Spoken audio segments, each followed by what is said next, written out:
It was Christmas Day in the year 800 AD. Christians gathered in the Basilica of St. Peter were silently watching as King Charlemagne of the Franks walked towards the chancel of the church in the presence of the Pope. The king had successfully protected them and the Pope from the threats of the Lombards, conquered lands that were unattainable even during the Roman era in Germany, and made successful moves to end Muslim dominance in Spain. The tired king, whose life had been spent leading armies in campaigns, knelt before the chancel of the church to pray with the Pope and continued his prayer as the Pope placed a crown on his head, echoing the words in the quiet hall. The Emperor, the norm of Rome, that is, the Emperor of the Romans. The information about the reign of this emperor, about whom we know little about his life until he ascended the throne, mostly comes from events after he came to power and from the work Vita Caroli Magni, written by Einhard. Charlemagne, according to traditions, co-ruled the country with his brothers in the year 742. After the death of his brother Pepin in 768, Charlemagne and his brother Carloman became co-kings. While Charlemagne ruled the northern part of the kingdom, including Bavaria and Aquitaine, his brother Carloman took over the territories in present-day central and southern France, along with the Lombard kingdom. After the brothers ascended the throne, their first major challenge was having to wage war against Aquitaine Duke Hunald II and Gascony Duke Lupus II, who had long been causing trouble and eventually rebelled. Charlemagne accused Carloman, who did not want to participate in the war, of plotting to withdraw from the battle. Unlike his brother, Charlemagne was determined to fight. Charlemagne, after losing a series of conflicts near Bordeaux, found refuge with his ally Lupus, who had feared Charlemagne, being the grandson of the famous warrior Charles Martel. However, there was a small problem. Lupus, fearing Charlemagne, who was a renowned warrior and the grandson of Charles Martel, betrayed his ally. Although his life was spared, he was confined to a monastery to prevent him from leading a rebellion. The second Lupus, Duke of Gascony, was pardoned due to Charlemagne's intervention. Lombard King Desiderius, angered by the dishonor of his daughter, decided to wage war against Charlemagne. However, Charlemagne died in December of the year 771, shortly after this incident. Thus, Charlemagne did not have to deal with a civil war and became the sole king of his kingdom. Desiderius, Charlemagne's apprehensive former father-in-law, had to flee to Pavia. Nevertheless, his anger did not subside. He wanted to avenge the disrespect shown to his daughter in every possible way. Since he did not have a large army to attack Charlemagne directly, it made more sense to target an ally rather than attacking the king directly. This ally was the Pope, Charlemagne's greatest supporter. There had been an agreement between the Lombards and the papacy a few years ago. Desiderius was supposed to hand over the Ravenna region to the Pope in 772. The Lombards had been pressured into this agreement by Charlemagne's father, Pepin. However, Desiderius, who hated Charlemagne, not only refused to hand over the Ravenna region but also occupied 5 cities: Pesaro, Fano, Senegalia, Pola. He even contemplated going as far as Rome to forcibly take control of the papal seat. The Pope's only option in this situation was to seek help from Charlemagne, and that's exactly what happened. In 773, Charlemagne, accompanied by his uncle Bernard, crossed the Alps, pursued the Lombards as far as Pavia, besieged the city, and thus put an end to Lombard dominance in Italy. In addition to being the king of the Franks, Charlemagne was now also the king of Italy, and a significant portion of northern Italy belonged to him. Securing his dominance in Italy and the crucial position of his ally, the Pope Charlemagne had new plans within the borders of his kingdom to the south, west, and east. His overall strategy was clear.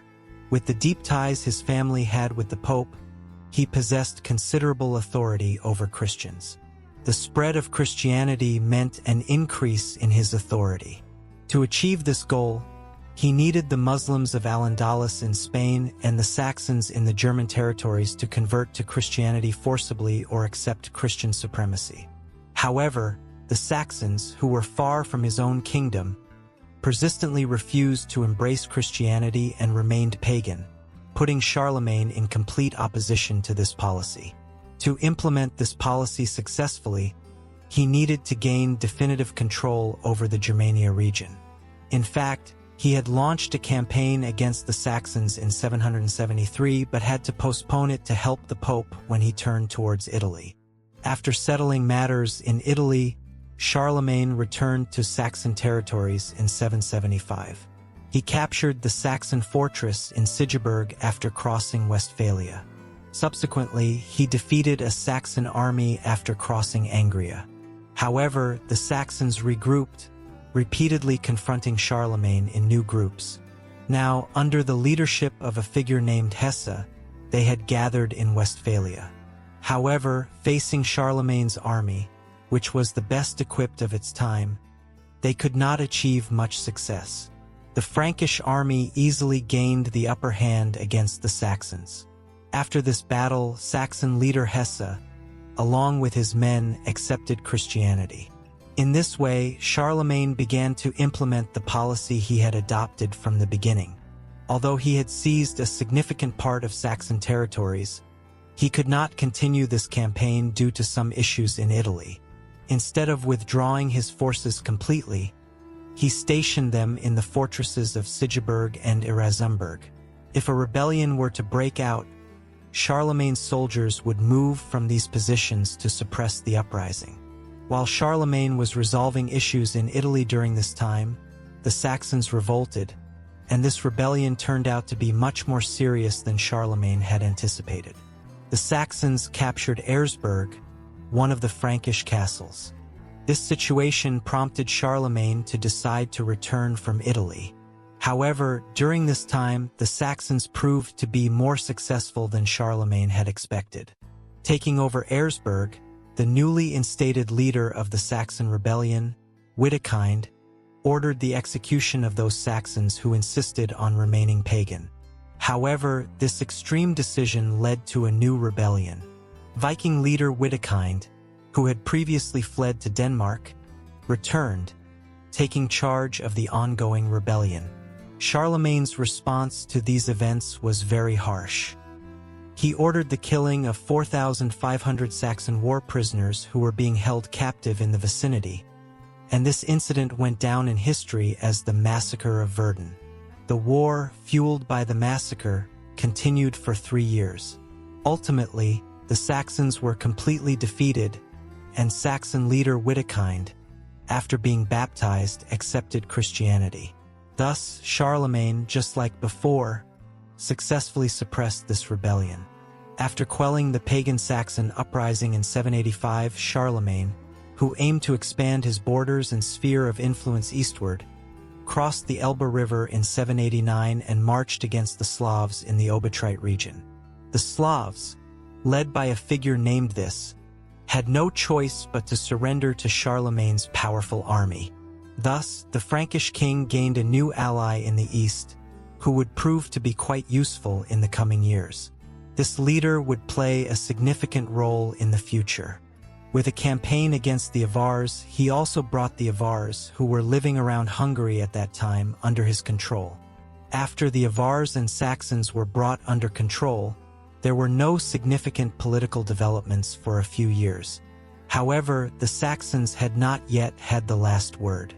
The pagans living in the Vespula region initiated a new rebellion in 792. In 793, the Westphalia Saxons joined this rebellion, and the movement quickly spread throughout the entire Saxon region.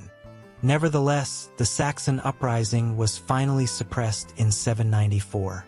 Although some rebellions occurred afterward, none of them were successful. The pagans living in the region had become a minority, with many of them choosing Christianity. Charlemagne's new Saxon allies were also very helpful in suppressing the rebellions. Even Slavic leader Gitzin, who lost his life fighting against the Saxons during a rebellion, 795, contributed to this cause. By the year 795, Charlemagne had finally managed to suppress some of the very violent and recurring rebellions and had almost taken control of the entire German territories. Not even the Roman Empire could establish the level of control over the Germanic tribes in Germany that Charlemagne had achieved. The success of Charlemagne in this region had two main reasons. Firstly, the central region of Germany, where his kingdom was located, was closer to Rome than the Germania region. The second reason, emphasized by some historians, was that Charlemagne himself was a German. In other words, he knew the Germans better than the Romans did. During this process, Charlemagne dealt with the uprisings in Saxony and his dominance over the German territories. In addition to this, he assigned his declared son, who was almost entirely under the control of the Muslims of Al-Andalus in Spain, to monitor developments in Spain. Monitoring the developments in Al-Andalus and making the necessary moves when the opportunity arose were among Charlemagne's strategies. Muslims who rebelled against the Córdoba Emirate had given Charlemagne this opportunity. From the late 7th century until 801, Charlemagne, with the efforts of his son in the west and his own efforts in the east and south, expanded the borders of his kingdom to a level that no ruler had reached since the Western Roman Empire. His rule, power, and effective strategies reminded people of the glorious emperors of ancient Rome. The leader of Christians, the Pope, openly supported his family, even when there were millions of Christians at that time, making them respect Charlemagne. Order and unity were restored in the fragmented Europe after the fall of the Western Roman Empire. During these years, when Charlemagne consolidated his position in the West, the Eastern Roman Empire was going through a turbulent period. It was a time when the empire generally failed to protect Christians. Additionally, there were serious doubts about how valid the rule of Empress Irene, who ruled the Eastern Roman Empire at that time, was. Irene had blinded and killed her own son to strengthen her position, and people did not think that women's rule could be valid during those years. The leader of Christians, Pope Leo III, knew that a new emperor was needed. Charlemagne's empire completely broke free from Eastern Roman influence, and upon the Pope's call for help, he became the new emperor of Europe in a ceremony held in Rome in the year 800. This was a period that laid the foundations for the Holy Roman Empire, and while Rome did not fully regain its former glory, it was, in a sense, reborn. Charlemagne, by standing behind the papal office, was acknowledged as the ruler of Europe. With Charlemagne's campaigns, significant developments took place in Europe.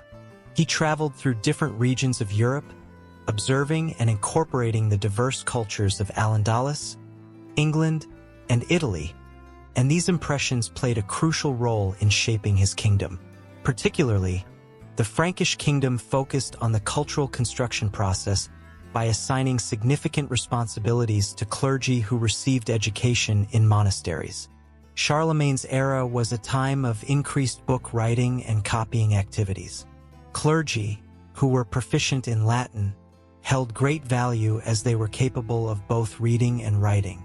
Charlemagne instructed them to copy not only religious texts but also legal and literary books from the Roman era. Additionally, he had libraries and writing rooms built in cities to ensure the preservation of books. Pioneering in education and culture, Charlemagne voluntarily encouraged the production of numerous books in theology, science, music, law, history, and art. During this period, Aachen, the capital of the Frankish kingdom, became a cultural center. The dissemination of books and educating people led to a new intellectual and cultural explosion in Europe. However, after Charlemagne's death, the territorial unity of the empire could not be maintained for a long time. The empire's lands were fragmented during the reigns of his children and grandchildren, witnessing the emergence of new kingdoms in Europe. While Charlemagne's empire continued to exist under the name of the Holy Roman Empire, it never reached the splendor of his era again. Nevertheless, the legacy of a united Christian culture and the ideal of monarchy continued as Charlemagne's legacy. Charlemagne's reforms were emulated by subsequent European kingdoms, laying the ideological foundations of contemporary Europe.